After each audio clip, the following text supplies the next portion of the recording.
What's up, everyone? Welcome to this week's live interview in the Grow Your Midterm Rental Business group. Each week, I'm going to be interviewing midterm rental hosts from across the country to talk about everything to do with midterm rentals, rental arbitrage, co hosting, and just real estate in general. We already have some really great guests lined up for the next upcoming weeks, and we are especially blessed to have an awesome guest lined up for today. Today, we have David Kamenetsky. David is a realtor and investor located in the Bay Area, and he's begun a thriving midterm rental business focusing on assisting displaced families through insurance relocation. He's developed some really unique strategies to be able to help these families in need, and so I'm really looking forward to getting to speak with him today. David, thanks so much for hopping on. Yeah. Thanks so much for having me. I was really excited when you reached out. I love all that you're doing in the midterm space. So excited to be here. Thanks, bro. That's awesome.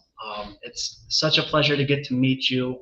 We first spoke just a couple days ago, um, but I first heard of you through actually while watching one of Jesse's videos. I saw a video that you did with Jesse.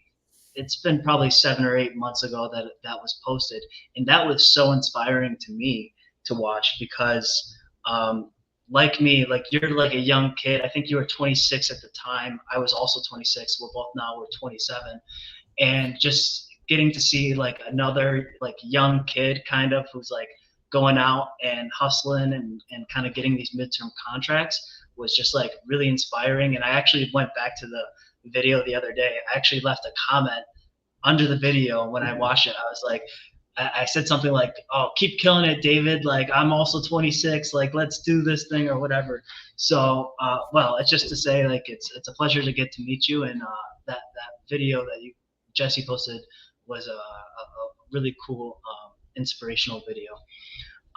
So, David, I'm curious. Tell us a little bit about yourself and kind of like what's your story? How have you gotten to where you are here today? Yeah, definitely. So I guess a little backstory on myself. When I graduated from university, I didn't really want to go the traditional 9 to 5, corporate route. So I got into flipping houses, not really having much experience. So that was my first kind of, you know, I guess my first endeavor with real estate in general. So I flipped a couple houses and then I got licensed as a realtor shortly after. And I had a really great first year as a real estate agent selling homes. And when the market was hot, especially, but then things kind of slowed down as the interest rates went up. So it wasn't as consistent as it was when I first started. So I didn't really like the uncertainty of just relying basically on a commission as my income.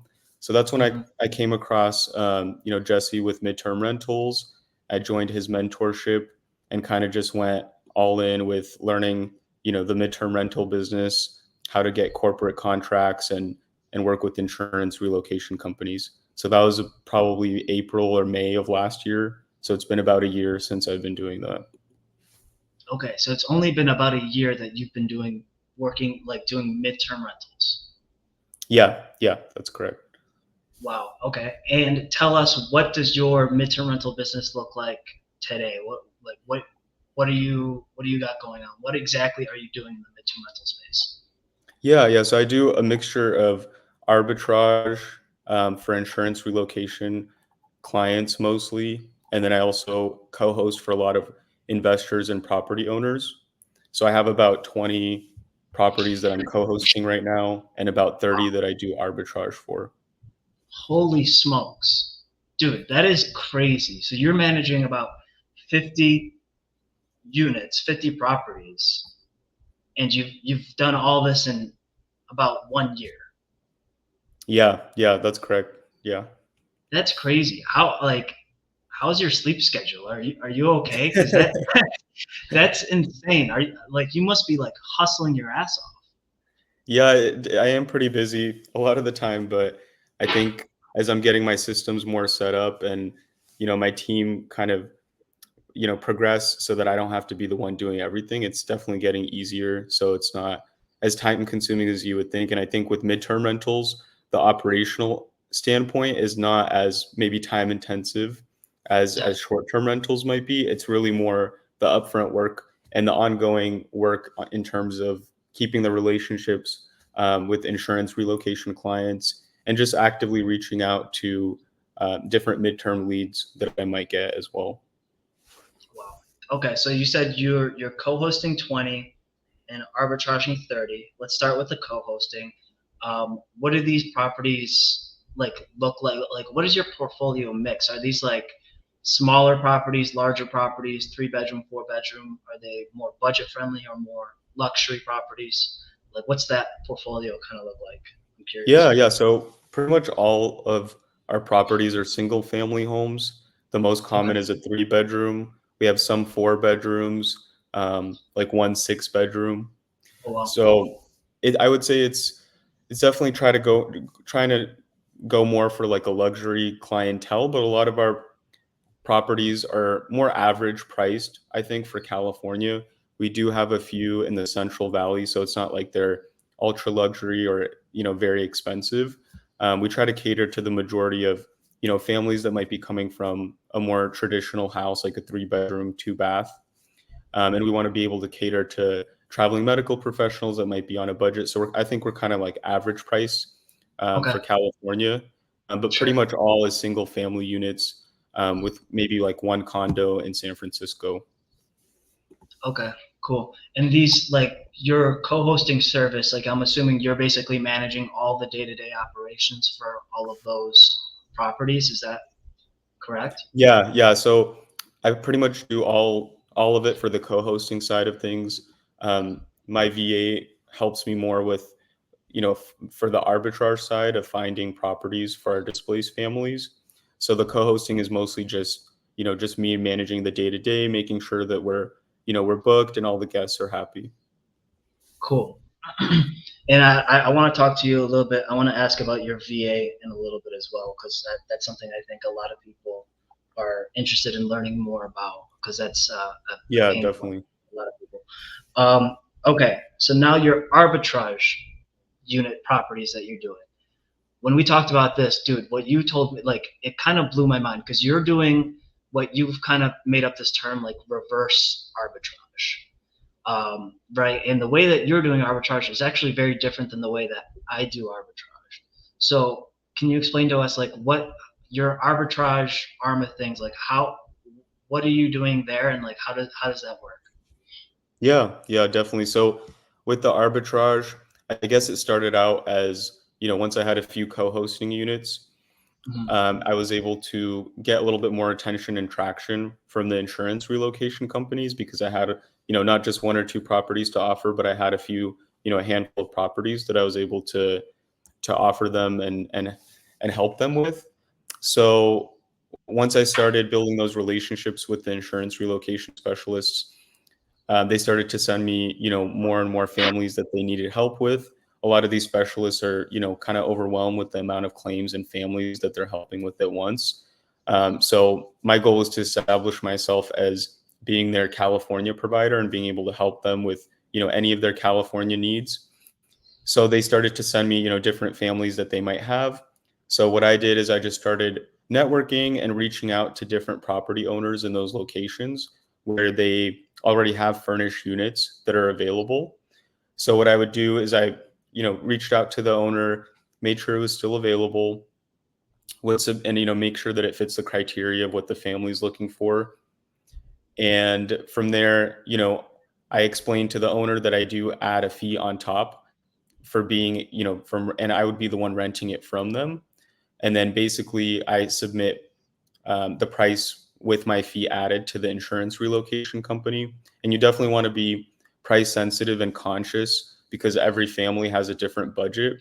A lot of people, I think, a misconception is that, insurance is willing to pay whatever. It's not the Unlimited case. budget, right? Yeah, and you definitely want to, be fair with and research what the fair market value is so that you can, be reasonable with your prices and ultimately be able to be of assistance to that specialist and that family.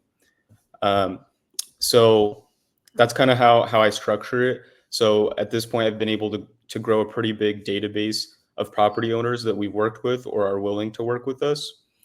And that's how we're able to kind of assist a lot of displaced families each month.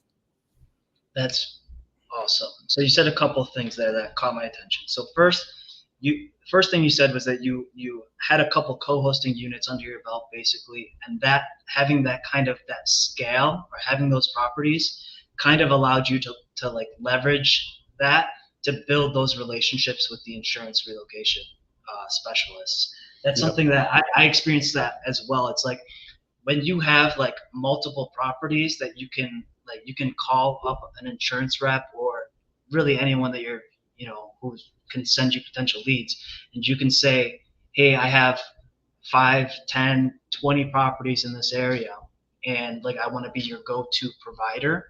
I feel like that gives you just so much leverage as opposed to a lot of people that like own their property and kind of are self-managing and they own their property the traditional way.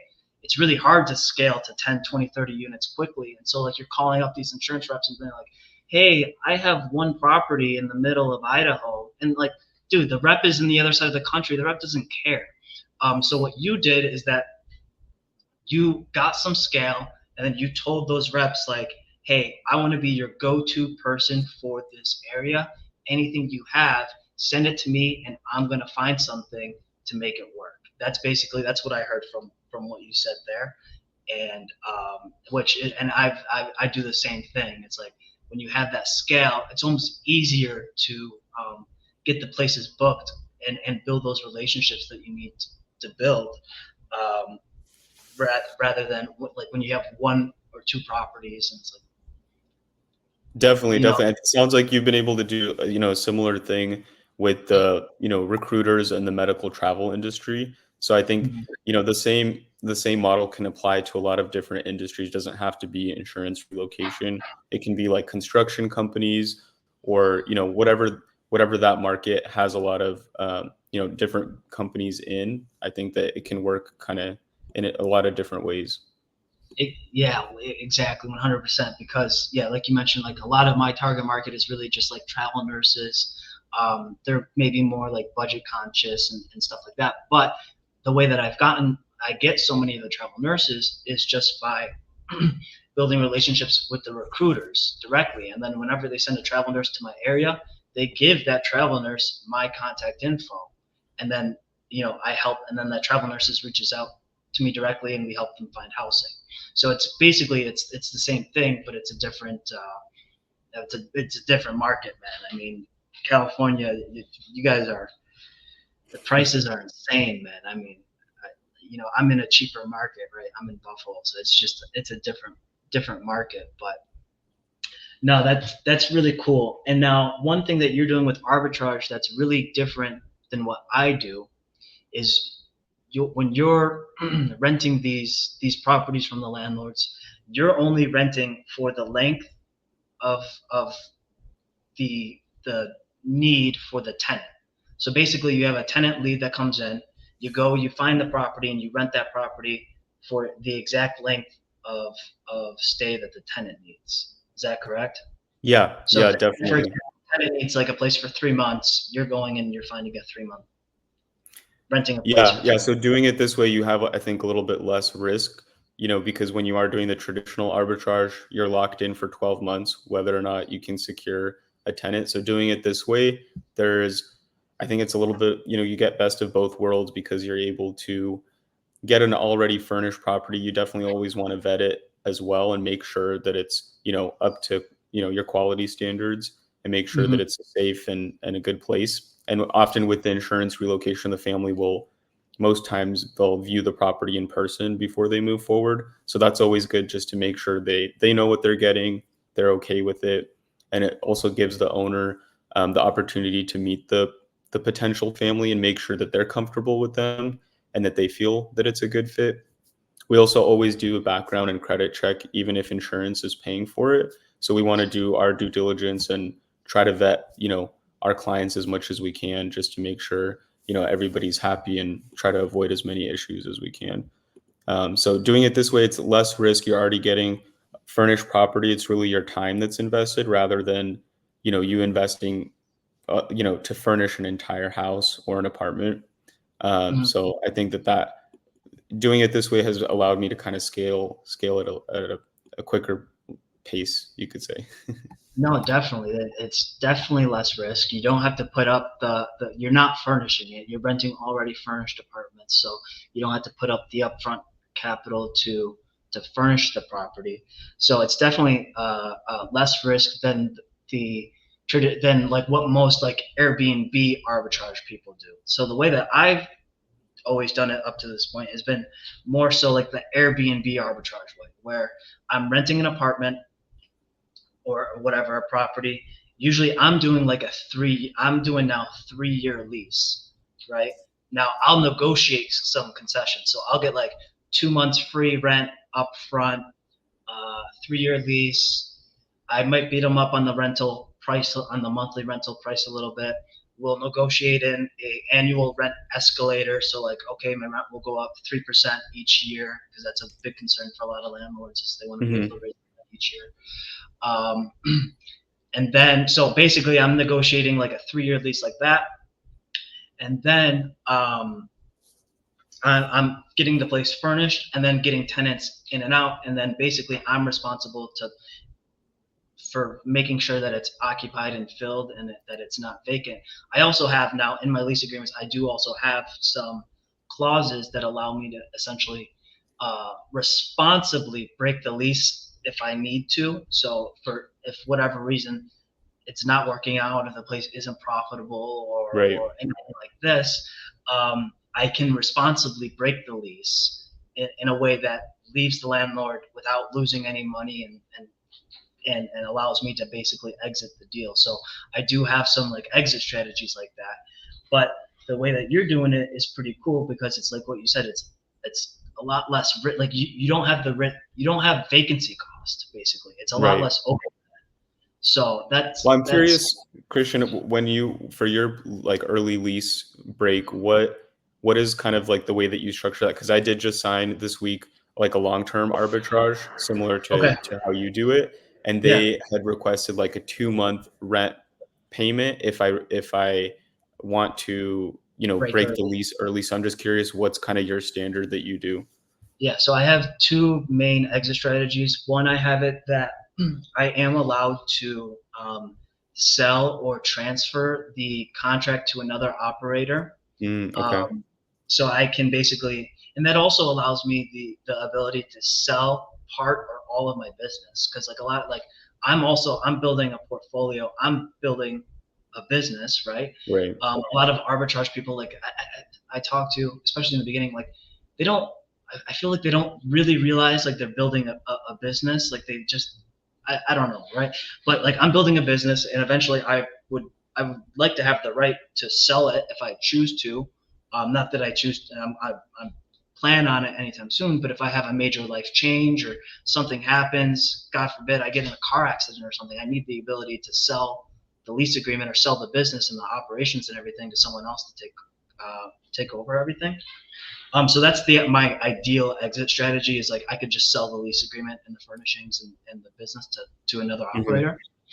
And then the other exit strategy would be, basically I can find the landlord a new traditional tenant, like a traditional qualified traditional tenant, to sign a fresh 12-month lease, and that new tenant will move in and become the landlord's new tenant, and I will no longer, and I basically just remove myself from the deal. So I'm no longer responsible for the rent payments or anything. It's the new tenant. It moves in with the landlord. I would typically like take my furniture out. I find them the tenant, and I would still be responsible for the vacant for any like vacancy until that tenant moves in, right? So it's Hmm. like, dude, if it doesn't work out, like when I'm talking to my landlords, I'm like, dude, if it doesn't work out, like, dude, I'll find you a new tenant. Right. I'll Worst case I'll get you scenario. moved in.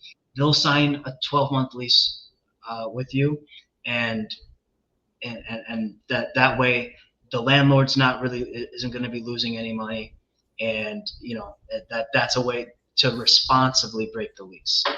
Yeah, that's great. Just in case, it doesn't go as planned, You don't want to be kind of on the hook for such a large amount each month. So I think that's a great way to Exactly. structure it. You have a couple different ways, you can work it out so that everyone, ends off on good terms. Exactly. Exactly. And that's what we're all trying to do in this business is just create win-win-wins. Create a win for the tenants that need this like furnished, flexible housing. There's a lot of demand for it, and there's still just not enough people providing this type of like Right. mid-term, type of housing. It's a win for the landlord because they get their consistent rent and they don't got to worry about it.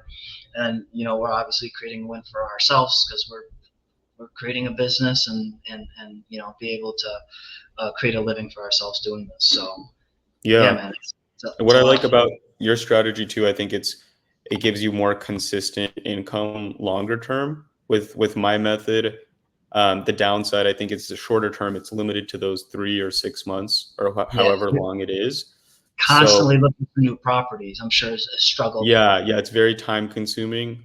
Because if you want to keep that number up, there's always a few people that will move out, so you have to really put in a lot of time and energy, because a lot of families have very specific needs and wants, and location and availability is a big challenge, especially in California. We have such limited housing, so being able to find available options right away within a week or two is always a challenge. So I am actually trying to diversify and expand with the kind of the long-term traditional arbitrage now that I've been able to see certain gaps in different areas of the market where it's always a challenge to find furnished housing for the displaced families. So I think You can it's, create good to strategy. incorporate your method as well, because you can have that, especially if you've done your market research, that it's not a saturated area. You're much more Mhm. likely to have, higher occupancy rates, and you can, get that consistent income long term, especially Mhm. with 3-year leases. It's definitely a Yeah. longer time frame. Yeah, you can kind of beat up your landlords a little bit on the rental price and to make sure you're profitable. And I mean, it might be tougher in your market to negotiate like the rent concessions and stuff, but even if you get a couple weeks free, Right. like it's a win. A win's a win, right? Um, cool, man. So if you're open to it, I'd love to dig in a little bit into like your operations and like how do you actually do it all? Like, okay, so I understand like you've got a database of property owners on one end, I'm assuming, right? So you've got your own database, kind of like how ALE or CRS has their own database. Yes. On the other end, you've got relationships with these insurance housing specialists. So you have relationships with ALE, CRS, THD, um, and then you're basically connecting the two. And what does the entire process look like from A to Z? Like basically ALE reaches out to you, they say they have a need, and then what happens from there? Yeah, yeah. So first, we'll check our database to see what options that we have of owners that we might have already talked to before. And then I also have different, maybe property managers that I've worked with that I know have a lot of units, or a realtor in a certain market, or even just someone, from that does midterm rentals, that's part of, Jesse's group. So I'll reach out to different people that I know that might have an option, check our system to see someone that we might have worked with or reached out to before in the same location. And then if we can't find anything there, then we'll use just third party platforms like Furnish Finder or even Zillow to see what available units might be a fit for the family. So then at that point, we reach out to the owner, explain our process if they're not familiar with it already, make sure that they're comfortable with us being the tenant, and then that we will be subleasing it to the insurance family. And we explain to them, we still want them to meet the person, and they'll be able to review the background and credit check, make sure that they're comfortable with it. We don't want them to feel like they have to move forward or anything. It's ultimately their decision. So once we confirm all the pricing and that it is available, then we can submit it to the insurance relocation specialist, where we add our fee on top, and we make that clear to the owner that we are adding a fee on top, Mhm. so that everyone's on the same page. And at that point, once it's approved by the insurance adjuster, the family will reach out to view it in person. And then that's when they'll meet the owner, see if the property is a good fit for them. And then if it is, then we'll finalize the lease at that point. That's awesome. So are you going and viewing these properties in person before submitting it to the insurance I housing don't, specialist? because I'm not able to, I'm not just doing it in my local market. I do it Gotcha. throughout the state of California, as well as a couple other areas. So I'm not always able to be there in Right, person, but we always, when we're, doing our research, we try to pick the best looking properties that we can, and we try to vet the owners to make right, sure, we feel like they're going to be a quality right, landlord. Ultimately, we want them to be able to fix anything. If something breaks, we don't want them to, you know, be the type of landlord that neglects, the tenant's needs and mhm, isn't very responsive. So we mhm. definitely try to look for owners, that fit that criteria. And we're always reaching out to the most remodeled and best looking properties so that we can offer the best, quality product. Cool. And so I'm curious, like, have you ever, like, do you have something in place to, if the family is meeting with the landlord directly, like, have you ever had a situation where like they kind of like cut you out of the deal, or where the family, like, the landlord kind of just like rents to like cuts you out of the deal? I Is that haven't actually. I've never had that experience. There was maybe one time where they wanted to screen me as a business, and I wasn't in business for 2 years yet, so I wasn't able to pass like certain criteria that they had. So in that oh, case, I just connected the family with them, and I just asked for like a referral fee instead from the owner because I didn't want. I knew that the family was really in a rush to get into a house. This was the perfect mhm. fit. It was walking distance from their house. I didn't Oh want. wow, I wow, didn't want to like not give them the yeah, opportunity to move forward with that and be the right, reason for it. Ultimately, I want the best of possible course, scenario for the families. So I just connected the two, just asked for a referral fee and let them work together. So even though that owner will probably work with ALE solutions, moving forward, that's okay with me because there's it just whatever's best for the family in that situation. But most of the time, I think landlords realize the value that I bring them in getting their property booked when we do have a request, and they are willing to work with us long term. So I think they have a little bit more loyalty, and once they understand the concept, if they're open to allowing us to do it this way, then they're usually willing to work with us, and they would want to work with us on the next family as well. So I don't really have too much fear or worry that they're gonna cut me out. If they do, then it's not really someone that I want to work with long term anyways, so that's okay with me. right. No, and it sounds like, I mean, it's working out for you. You've got 30 units that you're doing arbitrage with. Now, with these, when you're like you're renting this property from the landlord, you're subleasing it. What are your responsibilities as far as that goes? Like, are you handling all the guest communications, or handling, because usually a tenant, when they move in, they might have questions and they need to be sent check-in information and maybe like a house manual and all this stuff. Are you responsible for that? Is the landlord responsible for that? How does that work exactly? Yeah, so I usually just connect the landlord and the guest, and we do like a group chat together. And I make sure that once we have all the payment taken care of, the documents, we always require the family to have either renter's insurance or add the property as additionally insured on their homeowner's declarations page to show that they have the insurance that covers it. So once we have all that taken care of, we connect the two, and then we let the landlord work directly with the tenant. We do prefer to be, aware or updated with any communication, just in case there is an issue at the property and the landlord may not be responsive. We just want to make sure that everything is being taken care of, and we can step in and help, mediate if needed.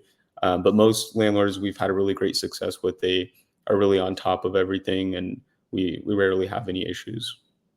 Gotcha. That makes a lot of sense. So basically, ultimately, the landlord is responsible for like the communications and dealing with those issues, but your like within a group chat, so you're kind of reviewing everything and making sure that everything's going smoothly, and if not, then you can step in to make sure that things get resolved. Yeah. That's pretty cool. You're almost that's like basically you're almost like an OTA, like Airbnb. That's like what Airbnb does in a way. Like, Yeah. so, dude, In a that's way, yeah. crazy. Yeah, just for, I guess it's just for insurance relocation specifically in this case. Yeah. Wow, man. You've got me. You've really got me thinking.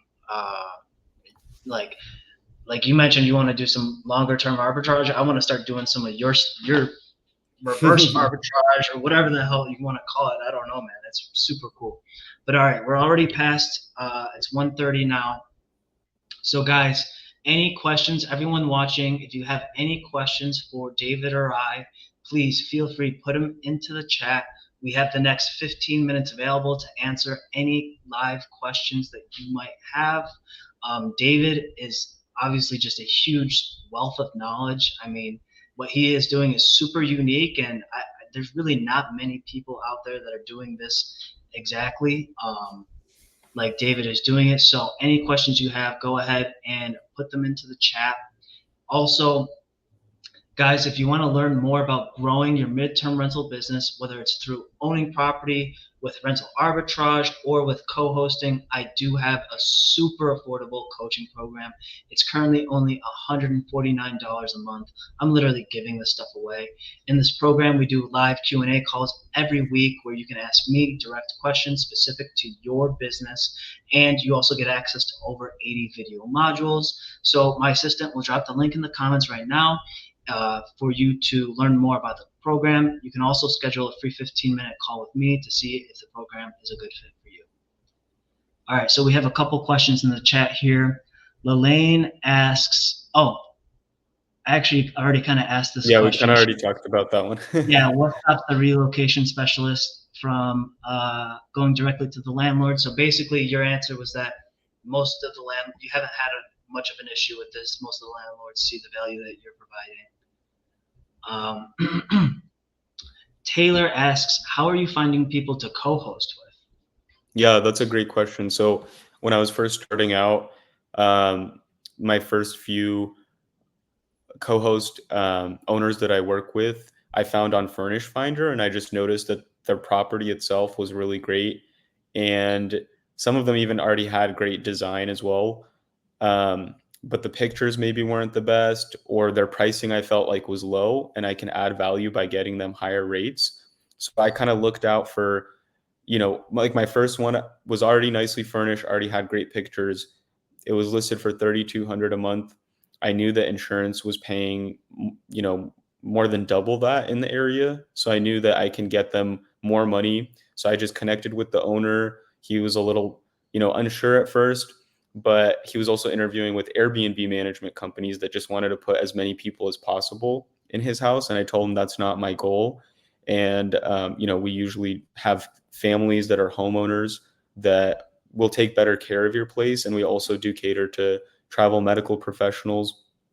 And he works in the medical field as well. So he didn't really have the time to manage the property. So I was able to add value by increasing his rates and saving him time as well, because he has a very busy, work schedule. So it's not something that he really wants to be a part of, ongoing. So I think being able to look for owners and being able to identify what their pain point is in terms of they don't have the time or want to, and that's something that you should, ask potential co-host owners, because some people do want to be involved with it, they want to do it themselves, and that probably isn't always the best fit, because that's kind of the biggest value add that you can bring as a co-host.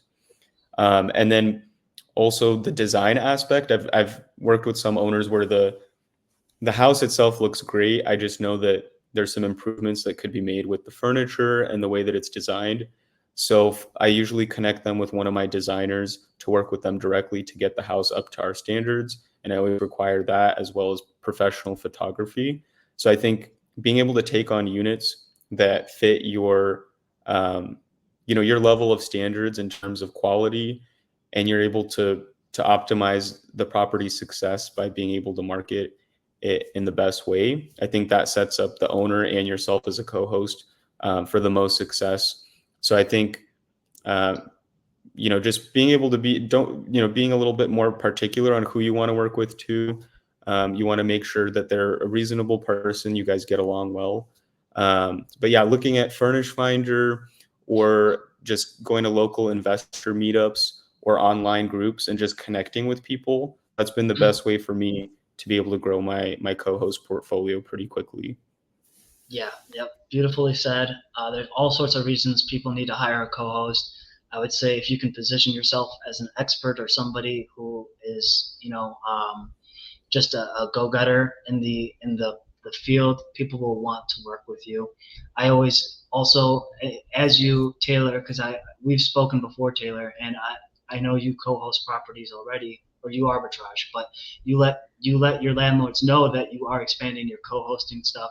I get lots of referrals from other landlords. Landlords know other landlords, right? They're mostly Right. all in the same circles. So always, also anyone that you're working with, you let them know you're always looking to expand and ask for referrals. And I'm sure David knows that as a realtor. Dana Definitely. asks, what would be the referral fee? A certain percentage? So for people do it different ways.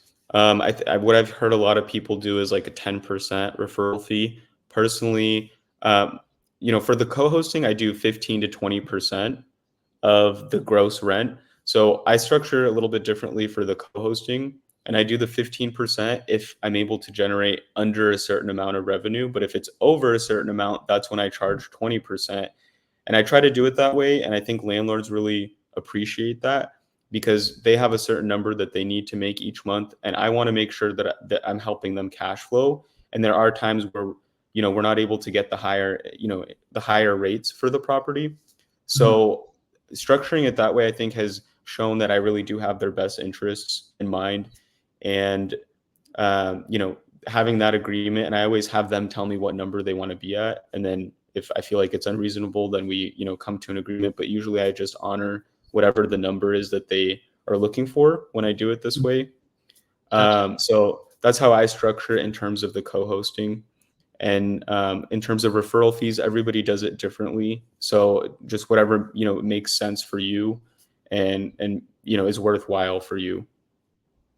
Cool. Yeah. So Taylor asks, and Dave, if you're not comfortable answering, you don't have to, but someone asks, what are you trying to net profit per property, or how much are your fees? Um, Yeah. So with the co-hosting, I would say my average profit is probably about 1,000 a month for the co-hosting units. And then with the arbitrage, it really varies. It's I would say on average is probably like 10 to 20% of the gross rent of whatever the monthly rate is. cool. So it's pretty much similar to like your co-hosting fee. Yeah. Henrik, what's up, man? Henrik, by the way, it was a pleasure to meet you at the MTR Summit. Henrik asks, just starting out, what's the best way to get the first co-hosting unit? We kind of touched on this, but the first one, I'll just say the first one is definitely going to be the toughest. I would encourage you to start attending like local real estate meetups, meeting with landlords, get active in the Facebook groups. Um, and like David said, like find landlords that are self-managing, that maybe are struggling or have places where have things that you can add value. Henrik also asks, does relocation specialist ever look for anything smaller than 3 bedroom? And you mentioned you have single family home with 2 to 4 units work. What do you Yeah, think? yeah. One thing I wanted to add before I get to that question with getting your first co-hosting unit, I think a lot of people are really like scared or worried that they're not able to perform well with the first one. And I think I felt like when I was getting my first one too, I maybe didn't have all the connections already in place with the insurance relocation companies, but you kind of just have to be really confident in yourself. And everyone here is part of different, online groups at least, where you have access to a larger network of people that are doing the same thing, where a lot of people are sharing leads with each other too. So you can definitely leverage that and tell the owners that you are part of a large, network of corporate rental providers, and you get a lot of demand in this area and requests in the area. So I think that helped me secure my first unit. And even though that might have not been entirely true, I was still able to do what I said and just be able to build those relationships as I grew my co-hosting portfolio. Yeah, that's a great point, David.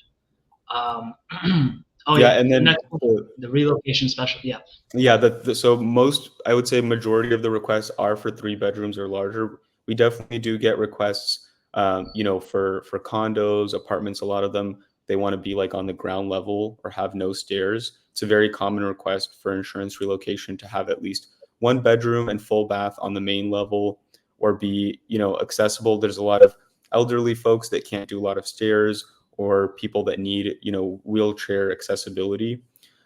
So I would say that ground level, or at least if it has, an elevator, and a walk-in shower, that's kind of the most desirable in terms of insurance relocation. So we do get requests from time to time of, 1 or 2 bedrooms.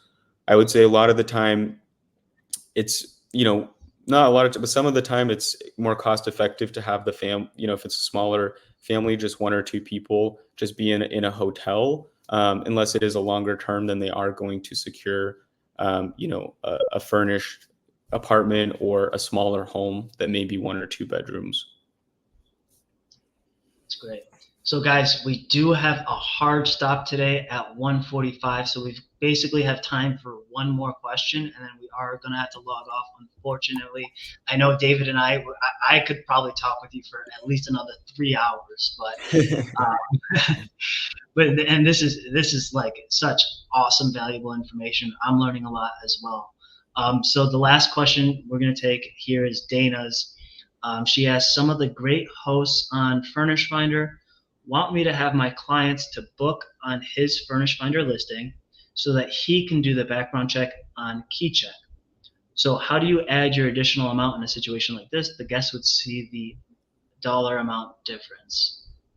That's interesting. I've never had an owner do it that way, but I'm the one that, I actually use KeyCheck myself too, because a lot of Furnish Finder owners are comfortable and familiar with that. So I would say pretty much all the time, maybe very rare where they want to do their own background and credit check, but I will provide those reports to them. So I will pay for the background and credit check, and then the insurance relocation company will reimburse me for that. And then I just send them as an attachment the screening reports for the family, so that way they can review it and it's in a format that they're already comfortable with. So that's kind of how I structure, and it's been working well that way. That makes sense. You perform the screening check and then send the results to the lab. All right, Yeah. guys. Unfortunately, we do have to end the call. Thank you all so much for the great questions. David, it was an absolute pleasure to have you on the call here today. I learned a ton. I'm sure everyone watching got a ton of value. So thanks again for joining on today. Thank you everyone for watching, and I will see you all next week and talk to you later. Thanks so much for having me. Have a good one. Thanks, David.